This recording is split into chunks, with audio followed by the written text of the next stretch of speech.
اعوذ باللہ من الشیطان الرجیم بسم اللہ الرحمن الرحیم یوم یحمى علیہا فی نار جہنم فتکوی بہا جباہہم وجنوبہم، جس دن کہ ان کو تپایا جائے گا سونے اور چاندی کو جہنم کی آگ میں، اور پھر داغے جائیں گے ان سے ان کے پیشانیاں بھی اور ان کی پسلیاں بھی اور ان کی پیٹھیں بھی۔ ھذا ما کنزتم لانفسکم، یہ ہے وہ جو تم نے اپنے لیے جمع کیا تھا، لانفسکم فذوقوا ما کنتم تکنزون، تو مزہ چکھو اپنے اس کنز کا۔ ان عدت الشہور عند اللہ 12 شہرا، اللہ کے ہاں مہینوں کی تعداد 12 ہے، فی کتاب اللہ، اللہ کی شریعت میں، اللہ کے قانون میں، تکوینی بھی اور تشریعی بھی۔ یوم خلق السماوات والارض، جس دن سے کہ اللہ تعالیٰ نے پیدا کیا آسمانوں اور زمین کو، منہا اربعۃ حرم، ان میں سے 4 مہینے ہیں محترم، جن کو کہ اشہر حرم کہتے ہیں، جن میں جنگ وغیرہ جو ہے وہ جائز نہیں تھی۔ ذالک الدین القیم، یہ ہے سیدھا دین، ہمیشہ کا ضابطہ اور قانون۔ فلا تظلموا فیہن انفسکم، تو ان کے معاملے میں اپنے اوپر ظلم نہ کرو۔ وہ ظلم کیا کرتے تھے؟ قریش کی اپنی مصلحت ہوئی کہ کوئی مہم انہیں کوئی لڑائی کا معاملہ ہے ان کے درپیش ہے، وہ کہتے تھے اس سال یا شرع حرم فلاں کی بجائے فلاں مہینے ہوں گے، وہ کیلنڈر کو الٹ پھیر کرتے رہتے تھے کہ اس مرتبہ جو ہے یہ عمرے کے لیے مہینہ رجب کا نہیں ہوگا، فلاں ہوگا۔ اس حوالے سے وہ کیلنڈر جو تھا ڈسٹربڈ تھا، لیکن ہوا ایسا ہے قدرت خداوندی سے کہ جس سال آپ نے آخری حج کیا ہے، حجۃ الوداع، تو اس سال وہ ساری جو غلطیاں ہوتی ہیں اس کے بعد وہ جو اس کا مجموعی اور آخری نتیجہ یہ تھا کہ صحیح جگہ پر وہ کیلنڈر آ گیا تھا۔ اسی لیے حضور نے اپنے خطبہ حجۃ الوداع میں کہا ہے کہ استدار الزمان کہیئتہ یوم خلق اللہ السماوات والارض، یہ زمانہ اور یہ کیلنڈر جو ہے، تقویم جو ہے، یہ پورا چکر لگا کر ساری غلطیوں اور ترمیموں میں سے ہو کر اب ٹھیک اسی جگہ پر پہنچ گئی ہے جس مقام پر کہ اللہ نے، جس تقویم پر کہ اللہ تعالیٰ نے آسمان اور زمین کو پیدا کیا تھا، اور آج کے بعد سے ان مہینوں کے اندر کوئی الٹ پھیر نہیں ہو سکے گا۔ وَقَاتِلُوا الْمُشْرِكِينَ كَافَّةً كَمَا يُقَاتِلُونَكُمْ كَافَّةً، اور مشرکوں سے بھی جنگ کرو ایسے ہی سب کے ساتھ جیسے کہ وہ تم سے جنگ کرتے ہیں، جڑ کر ہر حال میں اور جمع ہو کر۔ وَاعْلَمُوا أَنَّ اللَّهَ مَعَ الْمُتَّقِينَ، اور جان لو کہ اللہ تعالیٰ جو ہے متقین کے ساتھ ہے۔ إِنَّمَا النَّسِيءُ زِيَادَةٌ فِي الْكُفْرِ، یہ جو مہینوں کو ہٹا دینا تھا ادھر سے ادھر، یہ پھیر دینا جو ہے اشہر حرم کا، یہ بڑھائی ہوئی بات ہے کفر کی۔ یضل بہ الذین کفروا، اس کے ذریعے سے گمراہ ہوئے ہیں وہ لوگ جنہوں نے کفر کیا۔ یحلونہ عاما، حلال کر لیتے ہیں اس مہینے کو 1 سال، ویحرمونہ عاما، اور 1 سال اسے حرام قرار دے دیتے ہیں۔ لیواطئوا عدۃ ما حرم اللہ، تاکہ تعداد پوری کر لیں اس کی جو اللہ نے حرام ٹھہرائے ہیں۔ 4 مہینے حرام ہے، آگے پیچھے پھیر کر لیکن تعداد پوری کر دی۔ فَيُحِلُّوا مَا حَرَّمَ اللَّهُ، اس کا نتیجہ کیا نکلتا ہے کہ جو اللہ کی طرف سے محترم مہینہ تھا وہ ان کے حساب سے، ان کی غلطی سے پھر وہ حلال ہو جاتا ہے، پھر حلال کر لیتے ہیں وہ مہینہ جو اللہ نے حرام کیا ہے۔ زُيِّنَ لَهُمْ سُوءُ أَعْمَالِهِمْ، اسی طریقے سے ان کے جو برے اعمال ہیں ان کے لیے مزین کر دیے گئے، کھبا دیے گئے ان کی نگاہوں میں۔ وَاللَّهُ لَا يَهْدِي الْقَوْمَ الْكَافِرِينَ، اور اللہ کافروں کو ہدایت نہیں دیتا۔ یہاں وہ 5 رکوع ختم ہوئے ہیں کہ جن کا تعلق ہے نبی اکرم صلی اللہ علیہ وسلم کی بعثت خاصہ الی اہل العرب، اس کی تکمیل ہو گئی، اس کے مقاصد پورے ہو گئے، اس کے ضمن میں آخری احکام دے دیے گئے۔ اب جہاں سے جو شروع ہو رہا ہے 6 رکوع سے، یہ میں نے آپ کو بتایا تھا کہ یہ غزوہ تبوک کا مسئلہ ہے، اس کا پس منظر بھی بیان کر چکا ہوں۔ سن 6 میں صلح حدیبیہ ہوئی، حضور صلی اللہ علیہ وسلم نے اس کے بعد آپ نے اپنے پیغامبر، ایلچی، اپنے خطوط، نامہ ہائے مبارک بھیجے۔ باقی جگہوں پر جو ہوا سو ہوا، لیکن ایک شخص نے کہ جو رئیس بصرہ تھا، شرحبیل بن عمرو غسان کا، اور یہ تھا رومن امپائر کے تابع، ان کا باج گزار تھا، اس نے حضور کا جو وہاں گیا تھا نامہ بر خط لے کر گئے تھے حضرت حارث بن عمیر ازدی رضی اللہ تعالی عنہ، انہیں قتل کر دیا، شہید کر دیا۔ سفیر کا قتل جو ہے وہ گویا کہ اعلان جنگ ہوتا ہے، لہذا حضور نے ایک لشکر تیار کیا، 3000 مسلمانوں کو جمع کیا، حضرت زید بن حارثہ کو ان کے اوپر امیر بنایا اور لشکر بھیجا موتا کی طرف۔ یہ جنگ موتا ہوئی ہے سن 8 میں، جمادی الاولیٰ سن 8 میں جنگ موتا ہوئی ہے۔ اس میں ہوا یہ کہ وہاں سے رومیوں کا لشکر آ گیا 1 لاکھ کا، اور مسئلہ یہ پیدا ہوا کہ اب ہمیں مقابلہ کرنا چاہیے یا نہیں، لیکن مسلمانوں نے کہا کہ ہم تو شہادت کے شائق ہیں، شہادت ہے مطلوب و مقصود مومن، نہ مال غنیمت نہ کشور کشائی۔ تو جنگ ہوئی، نتیجہ یہ ہوا کہ حضرت زید بن حارثہ بھی شہید ہوئے. پھر حضور نے پہلے ہی بتا دیا تھا کہ اگر وہ شہید ہو جائیں تو پھر جعفر ابن ابی طالب جو حضور کے چچا دار بھائی تھے حضرت جعفر طیار، پھر وہ ہو گئے کمانڈر، انہوں نے چارج لیا، وہ بھی شہید ہو گئے. ان کے بعد حضور نے فرمایا تھا کہ عبداللہ ابن رواحہ انصاری ہوں گے، انہوں نے چارج سنبھالا، وہ بھی شہید ہو گئے.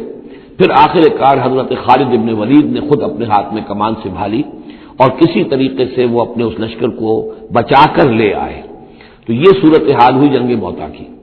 اس کے بعد نبی اکرم صلی اللہ علیہ وسلم نے پھر اعلان عام کیا کہ اب میں خود جاؤں گا، اور اب وہ جنگ تبوک کا مسئلہ ہوا کہ اب تمام مسلمان ہر صاحب ایمان کے لیے میرے ساتھ نکلنا ضروری ہے، ہم تبوک تک جائیں گے. تبوک آخری سرحد تھی کہ جو رومن امپائر جہاں سے شروع ہو جاتی تھی، یہ حجاز کا آخری شہر ہے.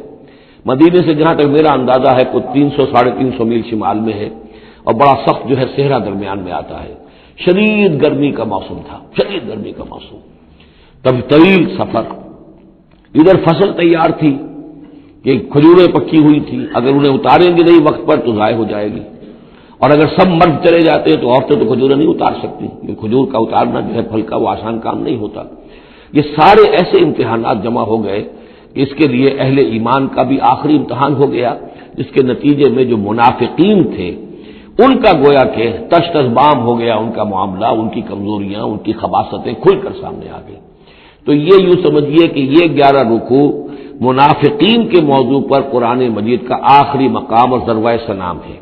جیسے کہ اس سے پہلے سورہ نساء کے اندر بہت بڑا حصہ جو ہے، تقریباً نصف سورت جو ہے وہ متعلق تھی منافقین سے ہی. یہاں پر بھی یوں سمجھیے کہ یہ 11 رکوع جو ہے وہ بہت سے مضامین اس میں آئیں گے، لیکن یہ کہ ایک جو درمیان میں یوں سمجھیے کہ جو دھاگا ہوتا ہے جس میں موتی پروئے ہوئے ہیں، ان میں وہی منافقین کا مضمون ہے. تو اس میں یہ ہے کہ آپ کو معلوم ہے کہ حضور 30,000 کا لشکر لے کر گئے تھے، اور اس میں وہاں جا کر ہرقل اگرچہ موجود تھا، ہیرکلیس، لیکن اس نے مقابلے میں آنے کی جرت نہیں کی. وہ پہچان چکا تھا کہ یہ اللہ کے رسول ہیں، اور میں اگر براہ راست ان کے مقابلے میں آؤں گا تو مار کھا جاؤں گا. حضور وہاں مقیم رہے، وہاں کے آس پاس کے لوگ آئے، انہوں نے معاہدے کیے، اپنی سرحدوں کو آپ نے محفوظ کیا، اور پھر آپ واپس آ گئے. گویا کہ جنگ کی نوبت نہیں آئی، لیکن یہ کہ دھاک بیٹھ گئی حضور کی اور مسلمانوں کی کہ سلطنت روما نے پسپائی اختیار کی ہے. رومن امپائر مقابلے میں آنے کی ہمت نہیں کر سکی. تو وہ جو بھی جنگ موتا کی وجہ سے جو کچھ ہوا اکھڑی تھی، اللہ تعالیٰ نے اس ہوا کو دوبارہ جو ہے قائم کر دیا. بہرحال اس کے بعد یہ سلسلہ آگے بڑھا حضرت ابوبکر کے زمانے میں، کیونکہ حضور نے اپنے مرض وفات میں بھی ایک لشکر تیار کر دیا تھا، اور زید ابن حارثہ رضی اللہ تعالیٰ عنہ کے بیٹے حضرت اسامہ ابن زید کو اس کا سربراہ مقرر کیا تھا. جب آپ کا انتقال ہوا ہے تو وہ لشکر تیار تھا. اب اس موقع پر جو منافقین کی جان پر بن گئی تو خطاب تو شروع ہو رہا ہے یا ایھا الذین آمنوا سے، لیکن وہ بات ذہن میں رکھ لیجیے جو میں نے سورہ نساء میں آپ سے کہی تھی کہ منافقین سے بھی خطاب ہوتا ہے تو یا ایھا الذین آمنوا کے صیغے سے ہوتا ہے، اس لیے کہ وہ بھی مسلمان تھے، ایمان کا دعویٰ کرتے تھے. یا ایھا الذین آمنوا ما لکم اذا قیل لکم انفروا فی سبیل اللہ ثاقلتم الی الارض. اے ایمان کے دعوے دارو، تمہیں کیا ہو گیا ہے جب تم سے کہا جاتا ہے نکلو اللہ کی راہ میں تو تم گرے جاتے ہو، دھسے جاتے ہو زمین کی طرف، یعنی کہ پاؤں من بھر کے ہو گئے، اٹھا نہیں جا رہا، حوصلہ جو ہے جواب دے گیا. ارضیتم بالحیات الدنیا من الآخرہ. اب یہ وہی سرچنگ کوشچن، ذرا سوچو، کیا تم نے آخرت کی بجائے دنیا کی زندگی کو قبول کر لیا ہے؟ دعوے دار تو ہو ایمان بالآخرت کے، لیکن اگر تم اللہ کی راہ میں جنگ کے لیے نکلنے کے لیے تیار نہیں ہو تو اس کا مطلب یہ کہ تم آخرت ہاتھ سے دے کر اور دنیا خرید رہے ہو. فما متاع الحیات الدنیا فی الآخرۃ الا قلیل. تو جان لو کہ دنیا کی پوری زندگی کا ساز و سامان آخرت کے مقابلے میں کچھ بھی نہیں ہے، نہ ہونے کے برابر ہے، بہت قلیل. الا تنفروا، اگر نہیں نکلو گے اللہ کی راہ میں، یعذبکم عذابا الیما، تمہیں عذاب دے گا، دردناک عذاب. ویستبدل قوما غیرکم، اور تمہیں ہٹا کر کسی اور قوم کو لے آئے گا. اس نے اپنے دین کا جھنڈا اٹھوانا ہے، تم نہیں اٹھاتے، تمہیں دفع کرے گا، ریجیکٹ کرے گا، مردود کر دے گا اور کسی اور قوم کو لے آئے گا. ولا تضروہ شیئا، اور تم اللہ کا کوئی نقصان نہیں کر سکو گے. واللہ علی کل شیء قدیر، اللہ ہر چیز پر قادر ہے.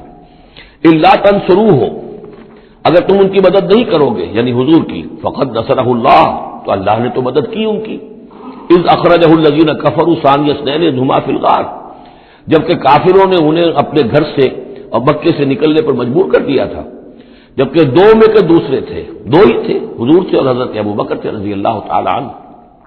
اذ ہما فی الغار، جبکہ وہ دونوں غار میں تھے، اذ یقول، یہ غار ثور کا واقعہ ہے، اذ یقول لصاحبہ لا تحزن، جب حضرت ابو بکر نے رضی اللہ تعالیٰ عنہ یہ کہا کہ حضور یہ تو پہنچ گئے ہیں غار کے دہانے تک، اگر کسی نے ذرا بھی نیچے جھانک لیا تو ہم نظر آ جائیں گے، تو حضور نے فرمایا لا تحزن، فکر نہ کرو، ان اللہ معنا، اللہ ہمارے ساتھ ہے۔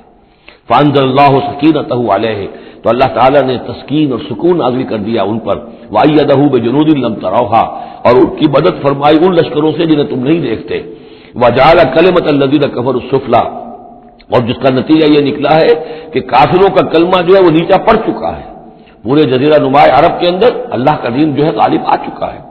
وجعل کلمۃ الذین کفروا السفلی، اللہ نے بنا دیا ہے کافروں کی بات کو سب سے نیچے، وکلمۃ اللہ ہی العلیاء، اور اللہ کا کلمہ تو سب سے اونچا ہے ہی، واللہ عزیز الحکیم، اللہ تعالی زبردست ہے، حکمت والا۔ انفروا خفافا وثقالا، نکلو خواہ ہلکے خواہ بوجھل، یہ ہلکے اور بوجھل کے دو پہلو ہو سکتے ہیں، یا تو داخلی طور پر بوجھل دل کے ساتھ نکلو یا آمادگی کے ساتھ نکلو، نکلنا پڑے گا۔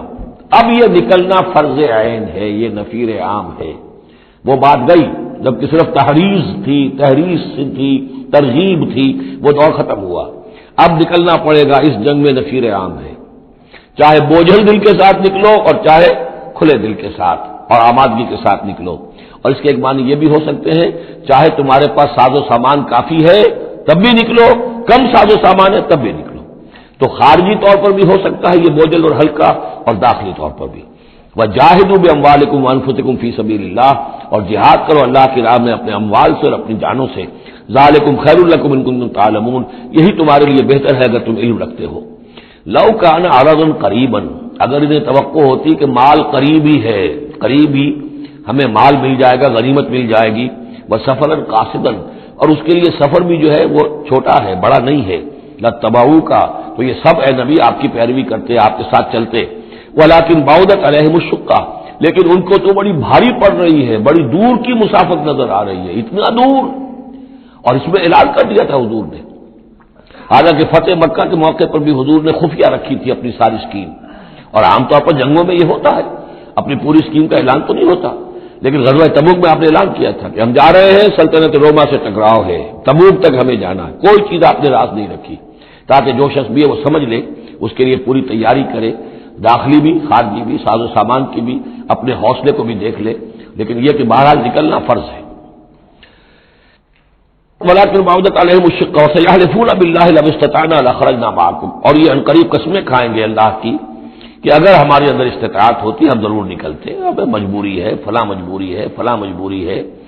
یہلکون انفسہم، یہ اپنے آپ کو ہلاک کر رہے ہیں، واللہ یعلم انہم لکاذبون، اور اللہ تعالیٰ کو معلوم ہے کہ یہ جھوٹ بول رہے ہیں۔ عفی اللہ عنک لما اذنت لہم، اے نبی آپ کو اللہ معاف فرمائے، یا اللہ نے آپ کو معاف کر دیا، آپ نے انہیں کیوں اجازت دے دی؟ یعنی کوئی منافق آیا، کوئی اور آیا، حضور یہ مجبوری ہے، بیوی بیمار ہے، کوئی دیکھ بھال کرنے والا نہیں ہے، تو مجھے اجازت دے دی، اچھا بھائی جاؤ۔ حضور کی طبیعت میں بھی نرمی تھی اور آپ نے اجازت دے دی۔ اب جب اجازت مل گئی، اس نے کہا میں نے تو اجازت لے لی، وہ کور بن گیا، اس کے نفاق کا پردہ چاک نہیں ہوا، حالانکہ حضور اجازت نہ دے تو تب بھی اس نے نہیں جانا تھا، لیکن نہیں جانا تھا تو معلوم تو ہو جاتا کہ اس نے رسول کی بات کا جو ہے وہ معصیت کی ہے، نافرمانی کی ہے، اس کے نفاق کا پردہ جو ہے وہ پڑا رہ گیا، وہ پردہ اٹھ جاتا۔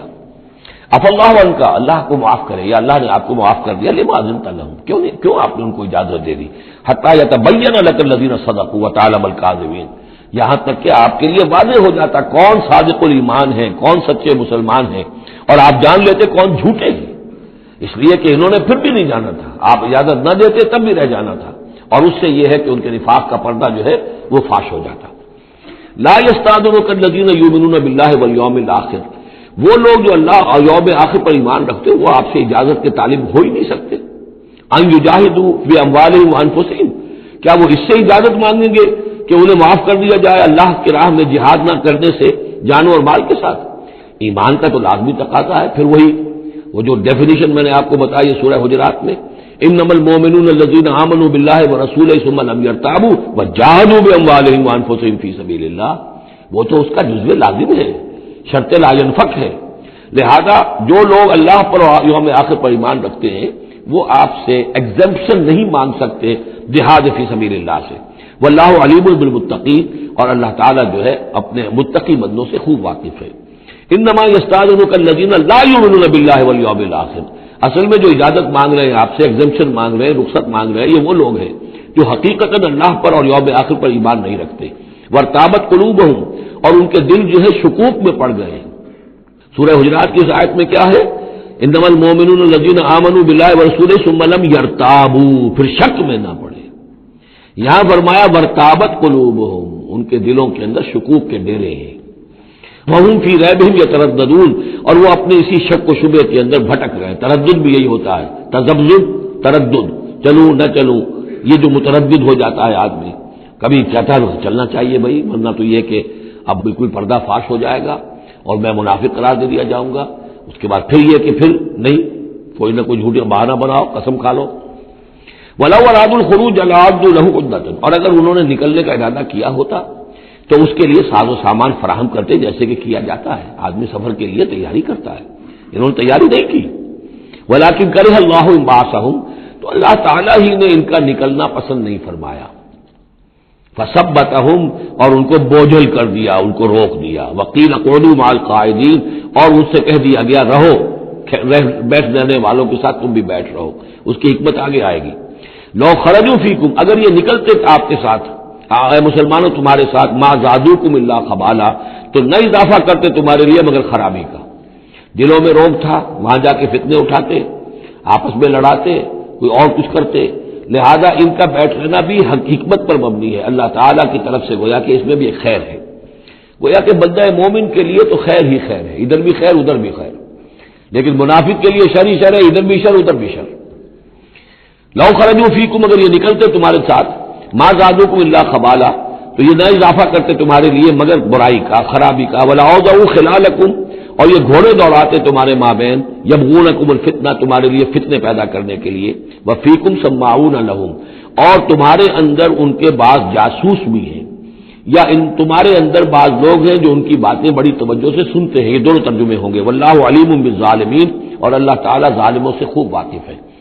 یعنی تمہارے اندر ہے مسلمانوں بعض نیک دل، وہ منافق نہیں ہیں، نیک دل سادہ لو مسلمان ہیں، جو ان سے حسن ظن رکھتے ہیں، ان سے کوئی تعلق رکھتے ہیں، دوستی رکھتے ہیں، ان کی بات توجہ سے سنتے ہیں۔ تو اگر یہ ہوتے تمہارے لشکر میں ساتھ اور یہ کوئی فتنہ اٹھاتے، تو وہ جو سادہ لو مسلمان تھے وہ ان کی بات سن کر کسی فتنے میں مبتلا ہو سکتے تھے۔ اور ایک ترجمہ وہ ہے کہ ان میں جاسوس موجود ہیں۔ لقد ابتغوا الفتنة من قبل، یہ اس سے پہلے بھی فتنے اٹھاتے رہے ہیں۔ وقلبوا لك الامور، یہی لفظ فتنہ آیا اس حدیث میں جو میں سنا چکا ہوں آپ کو۔ علماء سوء کا کردار کیا ہو جاتا ہے؟ علماءهم شر الناس تحت عظیم السماء من عندهم تخرج الفتنة وفيهم تعود، جھگڑے، لڑائیاں، فتوے اور ایک دوسرے کی وہ تفرقہ جو ہے اس کے اندر شدت ہے، یہ کام ہے۔ لقد ابتغوا الفتنة من قبل، یہ فتنے اٹھاتے رہے پہلے بھی۔ وقلبوا لك الامور، اور اپنی امکانی حد تک اے نبی آپ کے لیے معاملات کو تلپٹ کرنے کی کوشش کرتے رہے، بدلتے رہے۔ حتی جاء الحق، یہاں تک کہ حق آ گیا، جزیرہ نماء عرب میں تو فیصلہ ہو گیا، اللہ کے دین کا غلبہ ہو گیا۔ وظہر امر اللہ، اللہ کا امر ظاہر ہو گیا، غالب ہو گیا۔ وہم کارہون، جبکہ انہیں یہ پسند نہیں تھا، یہ تو ابھی چاہتے تھے کہ دین کا غلبہ اس طرح سے نہ ہو۔ ومنہم من یقول اذن لی ولا تفتنی، ان میں سے وہ بھی ہے جو کہتا ہے کہ حضور مجھے اجازت دے دیجئے اور مجھے فتنے میں نہ ڈالیے۔ یہ بہت ہی مردود شخص تھا، جد ابن قیس لعنت اللہ علیہ، یہ منافقین میں سے تھا۔ یہ آیا اور اس نے بڑا استہزاء کا انداز اختیار کیا حضور کے ساتھ، حضور مجھے تو آپ اجازت دے دیجئے، کیوں بھائی کیا معاملہ ہے، کیا مجبوری ہے؟ حضور میں ذرا حسن پرست قسم کا انسان ہوں، اور وہ شام کی طرف آپ جا رہے ہیں، شامی عورتیں بہت خوبصورت ہوتی ہیں، تو میں تو اپنے اوپر قابو نہیں رکھ سکوں گا، میں فتنے میں مبتلا ہو جاؤں گا، تو آپ مجھے فتنے سے بچا لیں۔ ومنہم من یقول اذن لی ولا تفتنی، اور ان میں سے وہ بھی ہے جو کہتا ہے کہ مجھے تو اجازت دے دیجئے، ایکسپٹ کر دیجئے اور مجھے فتنے میں نہ ڈالیے، میں آپ کے ساتھ جاؤں گا تو فتنے میں پڑ جاؤں گا۔ الا فی الفتنۃ سقطوا، آگاہ ہو جاؤ فتنے میں تو پڑ چکے، اور فتنہ کون سا ہوگا؟ جو بدبخت اس قسم کا معاملہ کر رہا ہے، بدترین فتنے کا شکار تو ہو چکا۔ وَإِنَّ جَهَنَّمَ لَمُحِيطَةٌ بِالْكَافِرِينَ، اور یقیناً جہنم جو ہے ان کافروں کا احاطہ کیے ہوئے ہے۔ ان تصبک حسنۃ تسؤہ، اے نبی اگر آپ کو کوئی اچھی بات پہنچتی ہے، کوئی فتح ہوتی ہے، کوئی خیر آتا ہے، کوئی اچھی خبر آتی ہے، تسوءہم انہیں بری لگتی ہے، وَإِن تُصِبْكَ مُصِیبَۃٌ اگر کوئی تکلیف آ جاتی ہے، ناگوار پوزیشن، صورتحال، یقولوا قد اخذنا امرنا من قبل، تو کہتے ہیں جی ہم نے تو اپنا معاملہ پہلے ہی درست کر لیا تھا، ہم کوئی بے وقوف تھوڑا ہی ہے، ان لوگوں کی طریقے سے جو ہے اتنے جو ہے ہم رسک نہیں لیتے، ہم نے پہلے اس سے اپنی حفاظت کا بندوبست کر لیا تھا۔ یقولوا قد اخذنا امرنا من قبل ويتولوا وهم فرحون، اور وہ پیٹھ پھیرتے ہیں اور بڑے شاداں و فرحاں ہوتے ہیں کہ مسلمانوں پر مصیبت آ گئی اور ہم بچ گئے۔ قل لن يصيبنا الا ما كتب الله لنا، یہ آیتیں تو ہر شخص کو یاد کر لینی چاہیے۔ یہ دو آیتیں بندہ مومن کے لیے بہت بڑا ہتھیار ہیں، بہت بڑا اسلحہ ہے۔ کہو لن يصيبنا الا ما كتب الله لنا، اے بدبختو ہم پر کوئی مصیبت نہیں آ سکتی سوائے اس کے جو اللہ نے ہمارے لیے لکھ دی ہو۔ ہوا مولانا، وہ ہمارا مولا ہے۔ اگر اس کی طرف سے تکلیف آ جائے، دوست کی طرف سے تکلیف آ جائے کہ ہر کے ساقی ماریخ عین الطاف، میرا ساقی میرے پیالے میں جو بھی ڈال دے اس کا لطف و کرم ہی ہے، تو اللہ کی طرف سے جو آئے سر تسلیم خم ہے جو مزاج یار میں آئے۔ نہ شبد نصیب دشمن کے شبد ہلا کے تیغت، سر دوستاں سلامت کے تو خنجر آزمائی۔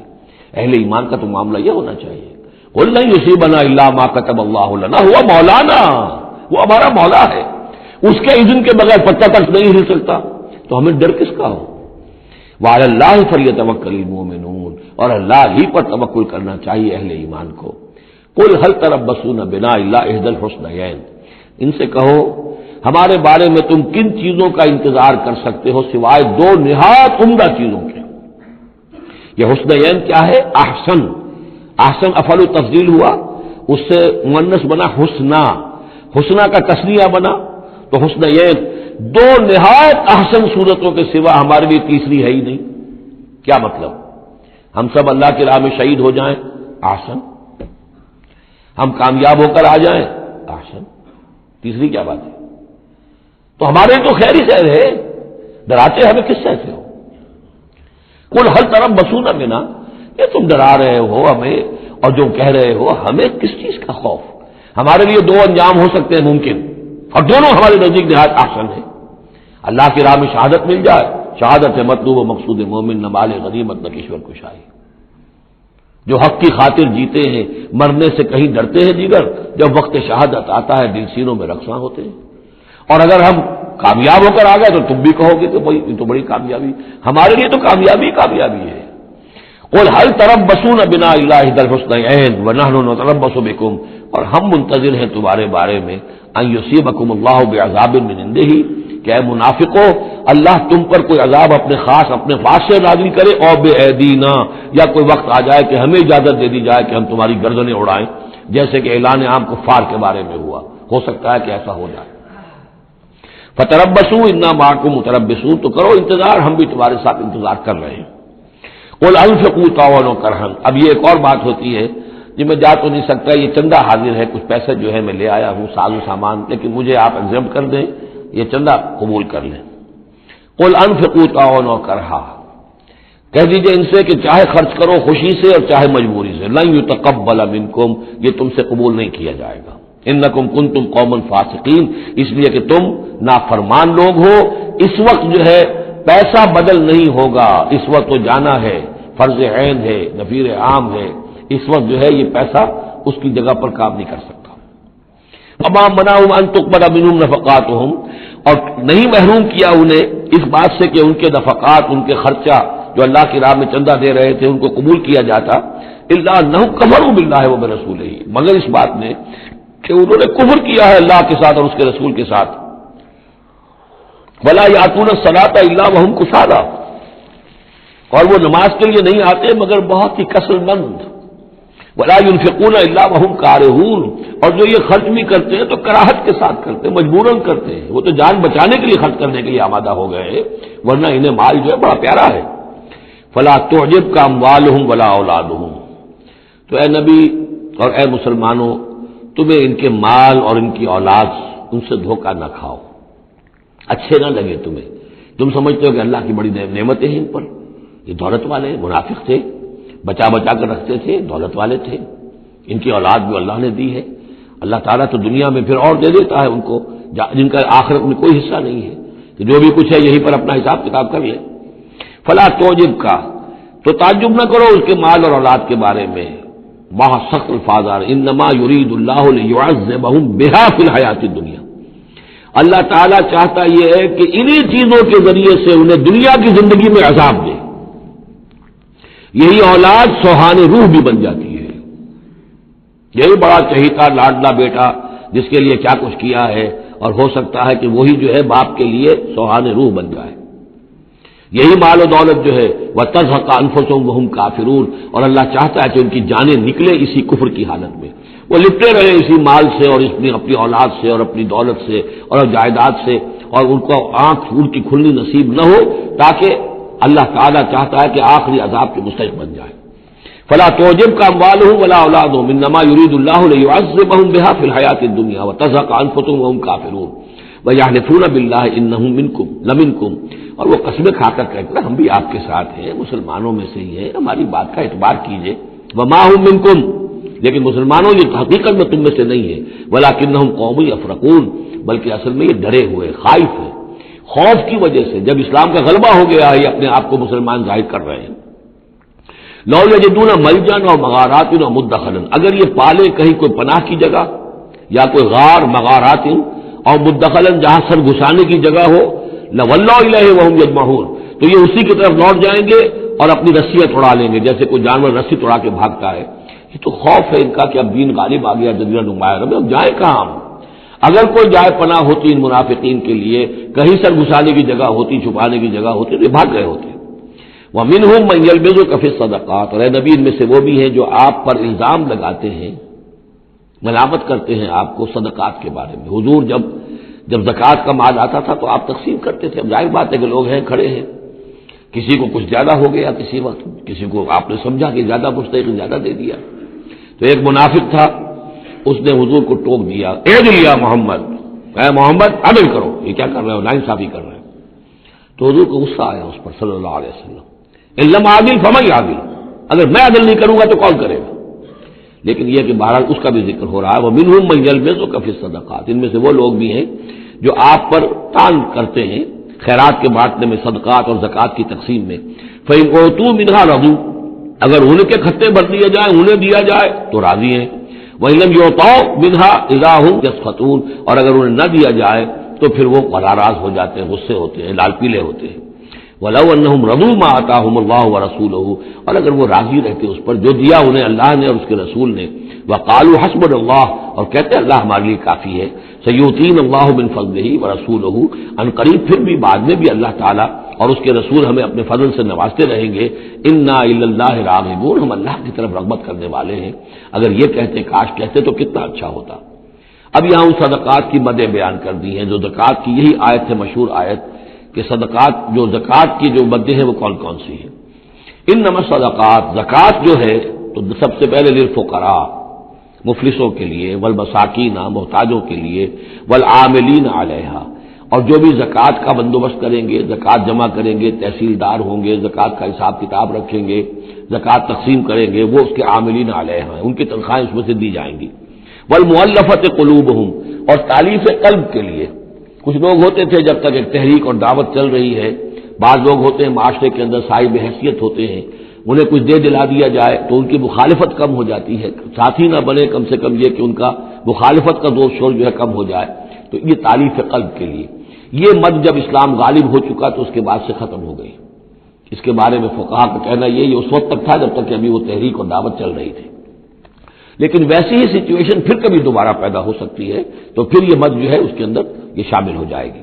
وفر رقاب، گردنوں کے چھڑانے میں، اور گردنوں کے چھڑانے کسی پر تاوان آ گیا ہے، کوئی شخص جو ہے وہ مقروض اتنا ہو گیا ہے کہ اس سے نہیں نکل پا رہا ہے، لہذا ایک یہ کہ لم سم مدد کر کے اسے گویا کہ اس کی گردن چھڑا دی جائے. والغارمین، جن پر تاوان بھرنا پڑے.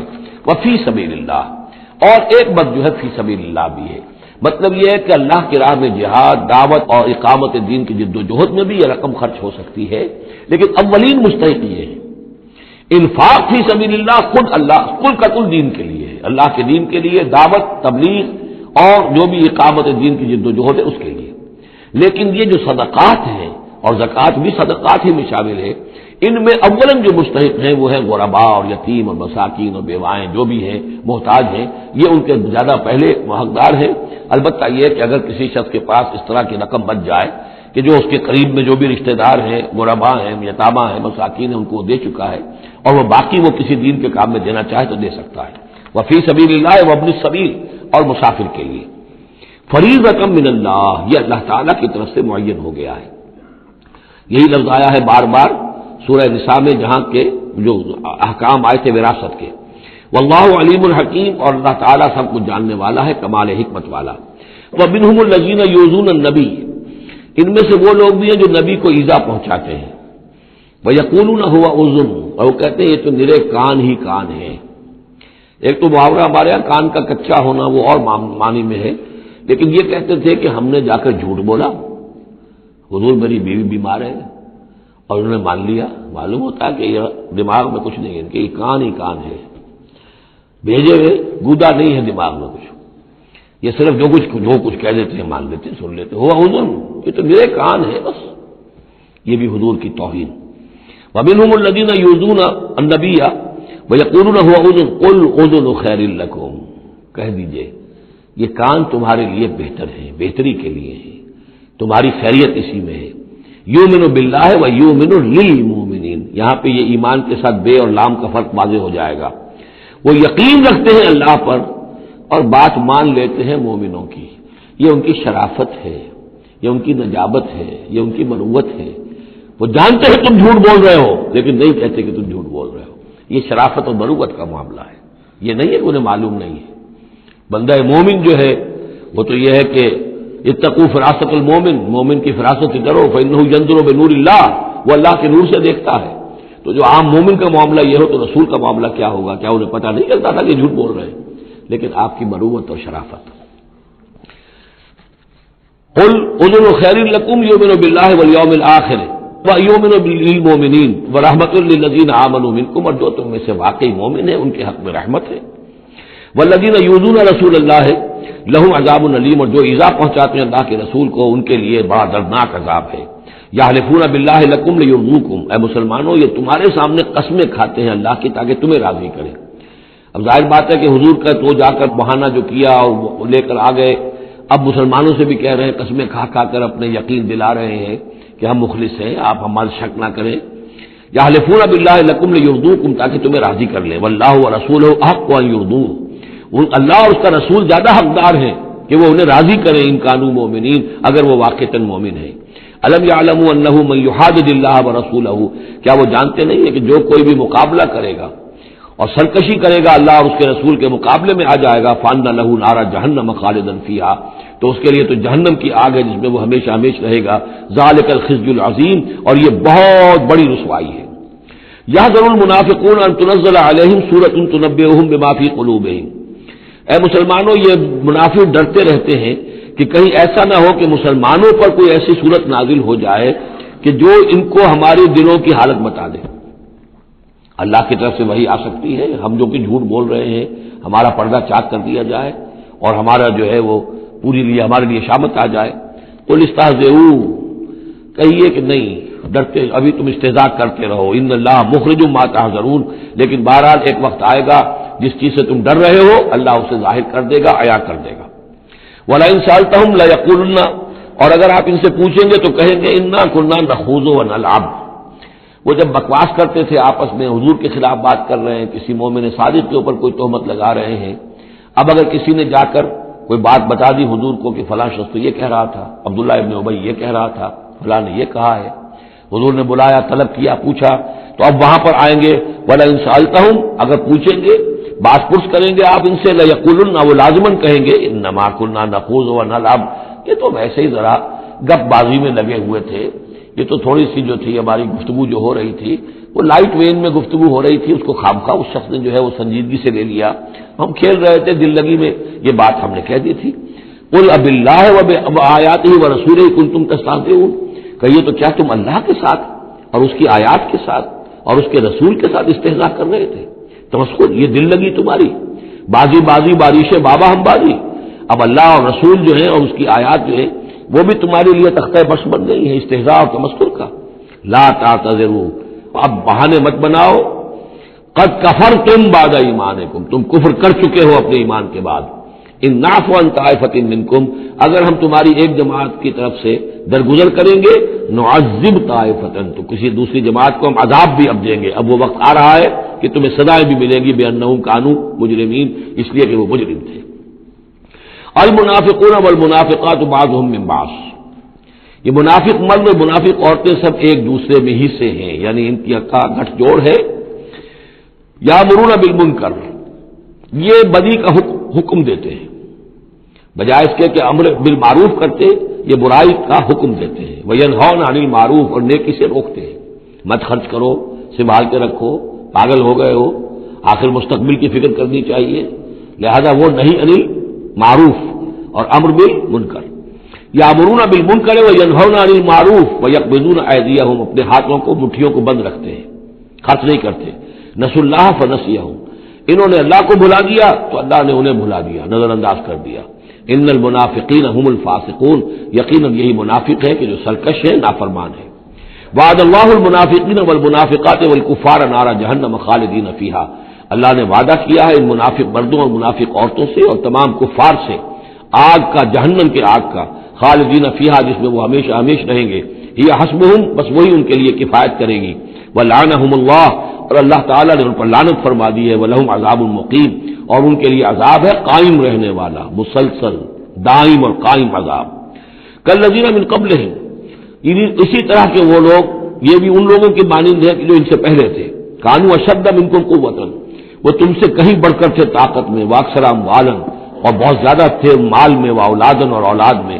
یعنی یہ قومیں جو گزری ہیں کافروں کی، قوم سمود اور قوم عاد، وہ تم سے کہیں بڑھ کر تھی، قوت میں بھی اور اپنی تعداد میں بھی، مال میں، اولاد میں. فاستمتعوا بخلاقہم، انہوں نے بھی اپنے اپنے وقت میں اپنے نصیب کا فائدہ اٹھا لیا، اپنا حصہ وصول کر لیا. فاستمتعتم بخلاقکم، اب تم بھی اپنا حصہ مکمل کر چکے ہو، اب تمہارا انجام بہت قریب آ چکا ہے. کما استمتع الذین من قبلکم بخلاقہم، جیسے کہ ان لوگوں نے اپنا حصہ وصول کر لیا تھا اور اس سے فائدہ اٹھا لیا تھا جو تم سے پہلے تھے. وخذتم کالذی خاضوا، اور تم نے بھی اسی طرح کی روش اختیار کی جو انہوں نے اختیار کی تھی. اولئک حبطت اعمالہم فی الدنیا والآخرہ، یہ وہ لوگ ہیں کہ جن کے تمام اعمال دنیا اور آخرت سب میں حبط ہو گئے. واولئک هم الخاسرون، اور یقیناً یہی ہے خسارے میں رہنے والے. الم یاتہم نبأ الذین من قبلہم، کیا ان کے پاس خبریں آ نہیں چکی ہیں ان کی جو ان سے پہلے تھے؟ قوم نوح وعاد وثمود وقوم ابراہیم واصحاب مدین والمؤتفکات، نوح کی قوم اور عاد اور ثمود اور قوم ابراہیم. یہ واحد مقام ہے قرآن مجید میں جس میں قوم ابراہیم کا بھی تذکرہ اس انداز میں ہے کہ شاید ان پر بھی عذاب آیا ہو، لیکن صراحتاً اس کا ذکر پورے قرآن میں کہیں نہیں ہے. وہ اصحاب مدین، اور مدین کے لوگ، والمؤتفکات، اور ان بستیوں کی جو الٹ دی گئی تھی، سدوم اور عمورہ. اتتہم رسلہم بالبینات، آئے ان کے پاس ان کے رسول واضح احکام لے کر، واضح نشانیاں لے کر.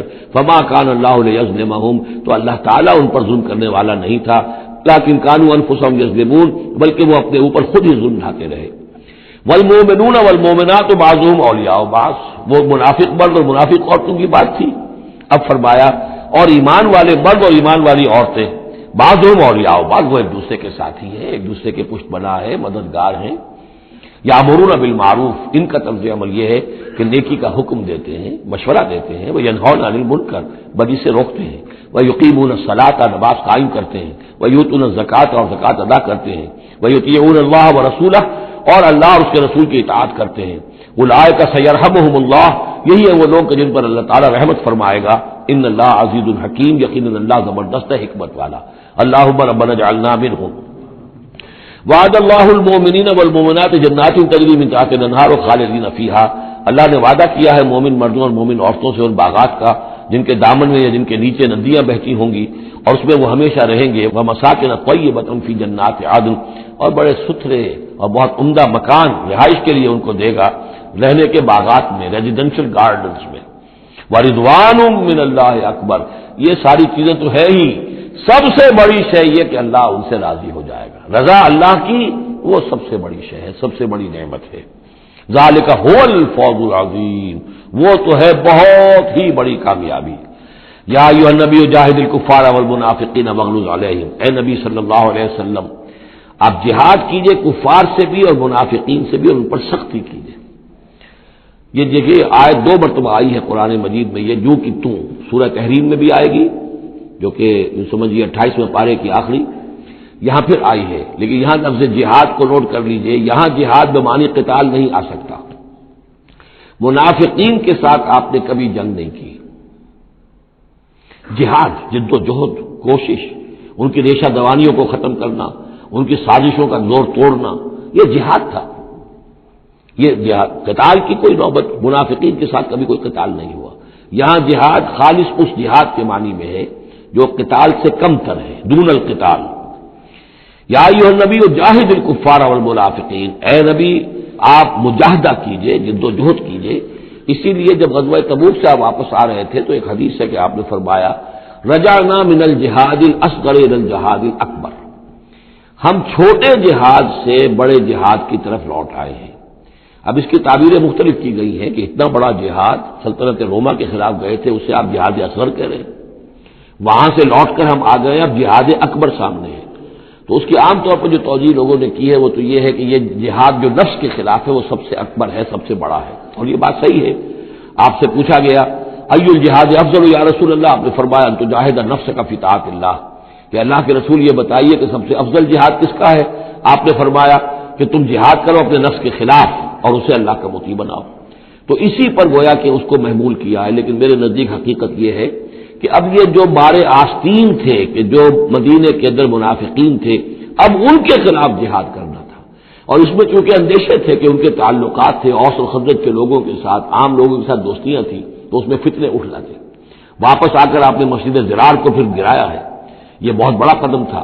عام مسلمان جو اس میں مشتعل بھی ہو سکتے تھے کہ مسجد کو گرا رہے، لیکن یہ کہ یہ اقدامات آپ نے کیے ہیں صلی اللہ علیہ وسلم اس آیت کے اترنے کے بعد اور تبوک سے واپسی کے بعد۔ یا ایھا النبی جاہد الکفار والمنافقین واغلظ علیہم، اے نبی جہاد کیجئے کافروں سے بھی اور منافقین سے بھی، اور ان پر سختی کیجئے۔ ومأواہم جہنم، ان کا ٹھکانہ جہنم ہے، وبئس المصیر، اور وہ بہت برا ٹھکانہ ہے۔ یحلفون باللہ ما قالوا، وہ اللہ کی قسم کھا کر کہتے ہیں کہ ہم نے یہ بات نہیں کہی، کوئی بات جو بھی آئی، کوئی غلط بات کہی، کوئی استہزاء کیا، کوئی تمسخر اڑایا۔ وَلَقَدْ قَالُوا كَلِمَةَ الْكُفْرِ، حالانکہ انہوں نے کہا ہے کفر کا کلمہ۔ یہ ایک بات انہوں نے کہی تھی، اس کا ذکر آ جائے گا تفصیل سے سورہ منافقون میں 28ویں پارے میں، واقعہ وہاں تفصیل سے آیا ہے۔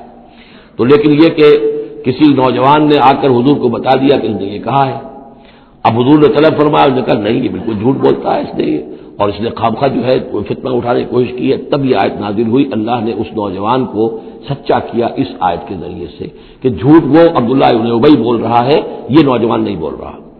یحلفون باللہ ما قالوا، وہ قسم کھا رہے ہیں اللہ کی کہ ہم نے وہ بات نہیں کہی۔ وَلَقَدْ قَالُوا كَلِمَةَ الْكُفْرِ، حالانکہ انہوں نے کہا کلمہ کفر۔ وَكَفَرُوا بَعْدَ إِسْلَامِهِمْ، اور وہ اپنے اسلام کے بعد منکر ہو چکے، کفر کر چکے۔ وَهَمُّوا بِمَا لَمْ يَنَالُوا، اور انہوں نے ارادہ کیا تھا اس شے کا کہ جس کو وہ حاصل نہ کر سکے۔ یہ ایک خاص واقعہ ہوا تھا کہ جب تبوک سے واپس آپ آ رہے تھے تو ایک موقع پر آپ عام راستے سے قافلے سے ذرا ہٹ کر ایک پہاڑی راستے کی طرف سے آپ کا گزر ہوا، اور وہ تنگ راستہ تھا، وہاں سے بس ایک ہی اونٹ ایک وقت میں گزر سکتا تھا۔ حضور کے ساتھ 2 آپ کے صحابہ تھے۔ وہاں ان لوگوں نے کوشش کی، منافقین نے، کچھ لوگ تھے کہ جنہوں نے اپنے ڈھاٹے باندھ دیے کہ پہچان میں نہ آئے، اور رات کی تاریکی میں انہوں نے ہاتھ چلایا، چاہتے تھے کہ حضور کو شہید کر دیں۔ بہرحال وہاں پر جو ہے کسی طریقے سے جو 2 آپ کے جانثار ساتھی تھے انہوں نے انہیں کھدیڑا، مار کر بھگایا۔ پھر حضور نے ان کو بتا بھی دیا تھا، جن میں حضرت حذیفہ ابن یمان بھی تھے رضی اللہ تعالی عنہ، اور حضرت عمار تھے، عمار ابن یاسر۔ ان دونوں کو بتا دیا تھا کہ فلاں فلاں نام ہے، یہ فلاں فلاں منافق ہے، لیکن یہ میرا راز رہے گا تمہارے پاس، تم نے یہ نام کسی کو بتانے نہیں ہے۔ یہ اسی لیے حضرت حذیفہ کا نام پڑ گیا تھا صاحب سر النبی، نبی کا ایک راز ہے ان کے پاس، نبی کے ایک رازدان، وہ حضرت حذیفہ ابن یمان۔ وَهَمُّوا بِمَا لَمْ يَنَالُوا، انہوں نے تو ارادہ کیا تھا وہ چیز وہ حاصل نہ کر سکے۔ وَمَا نَقَمُوا إِلَّا أَنْ أَغْنَاهُمُ اللَّهُ وَرَسُولُهُ، اور یہ نہیں انتقام لے رہے مگر اس شے کا کہ اللہ نے اور اس کے رسول نے انہیں غنی کر دیا ہے۔ اللہ اور ان کا رسول ان کی طلب مال کو دیکھ کر انہیں صدقات میں سے، مال غنیمت میں سے بفراغت دیتا رہا، من فضلہ ہی، اپنے فضل سے۔ وَإِن يَتُوبُوا يَكُ خَيْرًا لَّهُمْ، اب بھی اگر توبہ کر لیں تو یہ ان کے لیے بہتر ہوگا۔ وَإِن يَتَوَلَّوْا، اور اگر وہ پیٹ موڑیں گے یعذبہم اللہ عذابا علیما، اللہ انہیں عذاب دے گا بہت دردناک عذاب، فی الدنیا والآخرہ، دنیا میں بھی اور آخرت میں بھی، وما لہم فی الارض من ولی ولا نصیر، اور پوری زمین میں ان کے لیے نہ کوئی ولی ہوگا، پشتپناہ ہوگا، مددگار ہوگا، اور نہ ہی کوئی حامی ہوگا۔ ومنہم من عاہد اللہ، اب یہ وہ 3 آیتیں آ گئی ہیں جو میری تقریروں میں بہت مرتبہ آئی ہیں، ہم مسلمانان پاکستان کے لیے خاص لمحہ فکریہ ہیں۔ مدینے کے منافقین کی ایک خاص قسم کا تذکرہ ہو رہا ہے۔ ومنہم من عاہد اللہ، ان میں سے وہ لوگ بھی ہیں جنہوں نے اللہ سے عہد کیا تھا، لئن آتانا من فضلہ، اگر اللہ ہمیں اپنے فضل سے نواز دے گا، غنی کر دے گا، دولت دے دے گا، دولت مند کر دے گا، لنصدقن ولنکونن من الصالحین، ہم خوب صدقہ خیرات کریں گے اور نیک بن جائیں گے۔ فلما آتاہم من فضلہ، جب اللہ نے انہیں نواز دیا اپنے فضل سے، غنی کر دیا، بخلوا بہ، اب اس دولت کے ساتھ بخل کیا، وتولوا وہم موردون، اور پیٹھ موڑ لی اور اعراض کیا، فعاقبہم نفاقا فی قلوبہم، تو اللہ نے سزا کے طور پر ڈال دیا ان کے دلوں میں نفاق۔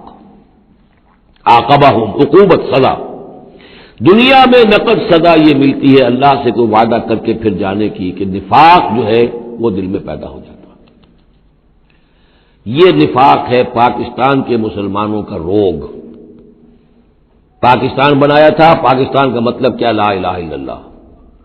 ہندوستان کے مسلمان نے ووٹ دے کر اپنا فرض کفایہ ادا کر دیا کہ جاؤ بھائی، تم جو ہم پہ گزرے گی سو گزرے گی، تم جاؤ اور اسلام قائم کرو۔ ہم نے کیا کیا ہے؟ 50 برس سے زائد ہو گئے، کیا کیا ہے؟ اسلام کہاں ہے؟ یہ بے وفائی، یہ بد عہدی، اس کا نتیجہ کیا ہے؟ 3 نفاق ہیں جو اس قوم کے اوپر مسلط ہو گئے۔ نفاق باہمی، اب وہ قوم نہیں رہی، قومیتوں میں تحلیل ہو چکی ہے، اب عصبیتیں ہیں، صوبائیت ہے، لسانیت ہے، اور نہ معلوم کیا کچھ ہے، فرقہ واریت ہے۔ دوسرے، کردار کا بیڑا غرق ہو گیا۔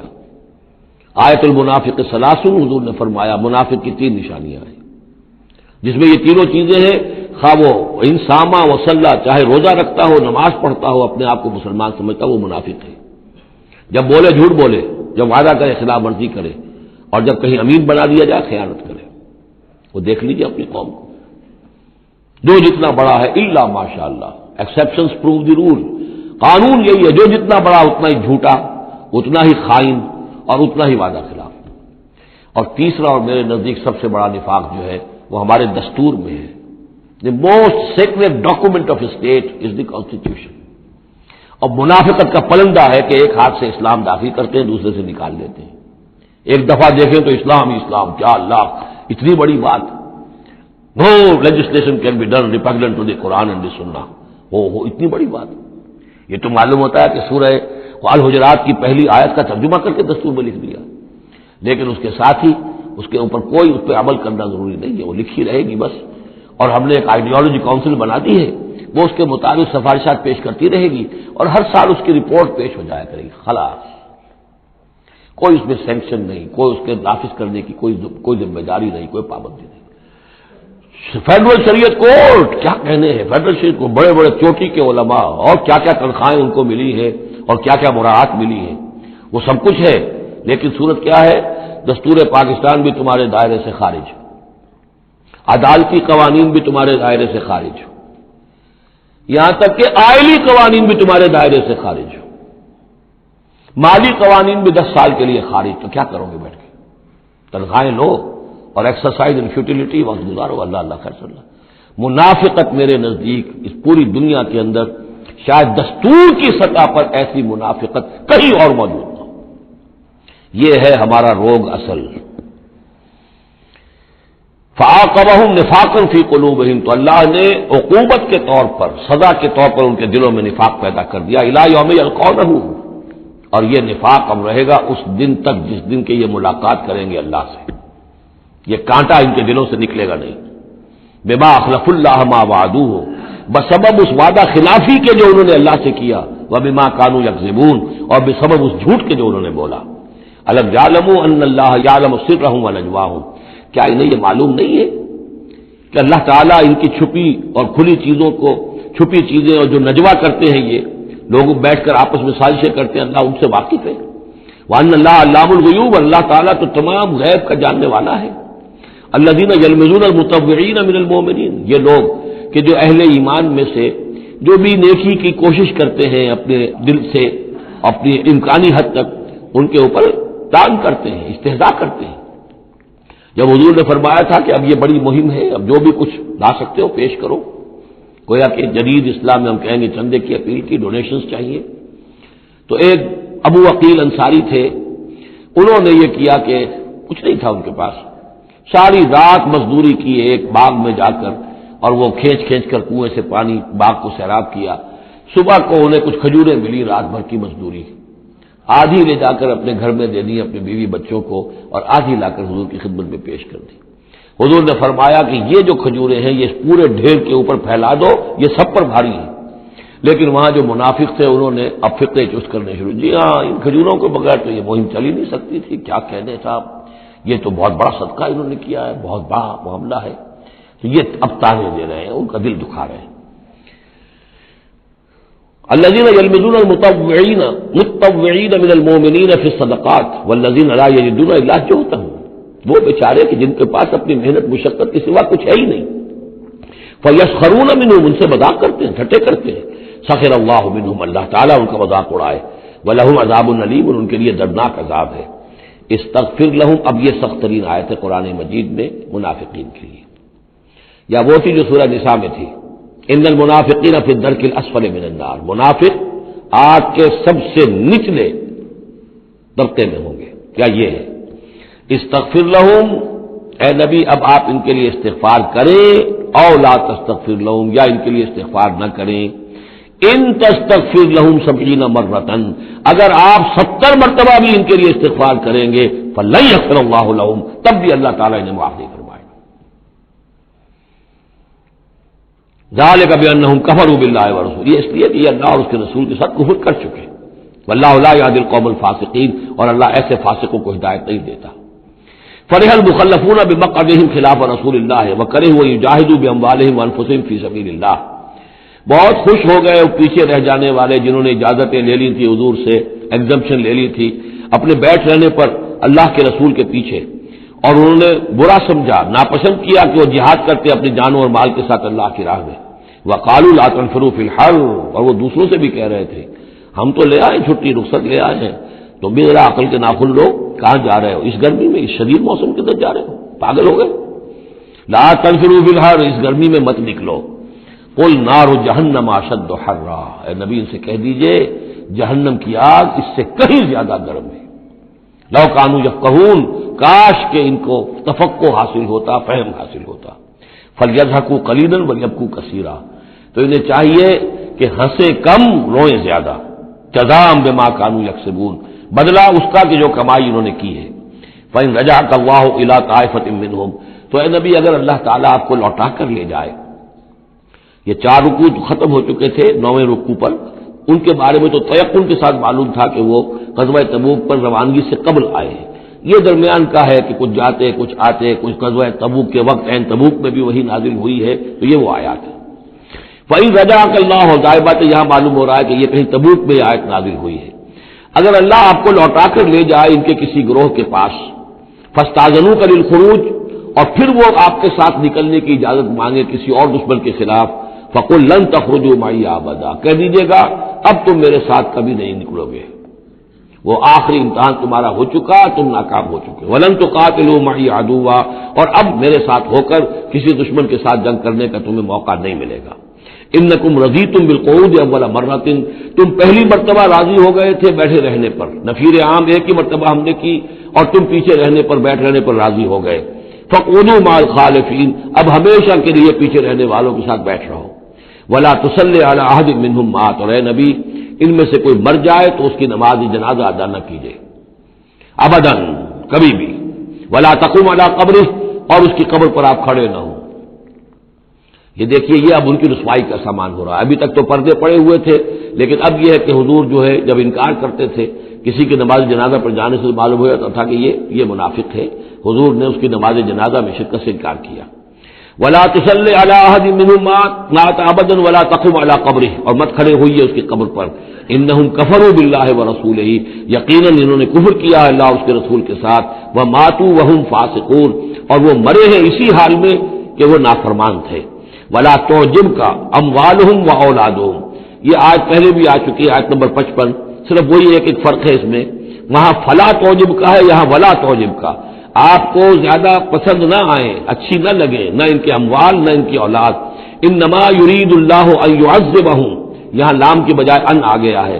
اللہ چاہتا یہ ہے کہ انہیں عذاب دے انہی چیزوں کے ذریعے سے دنیا میں، وتزهق انفسهم وهم کافرون، اور ان کی جانیں نکلیں اسی حالت کفر میں. بارک اللہ لی ولکم فی القرآن العظیم ونفعنی وإیاکم بالآیات والذکر الحکیم.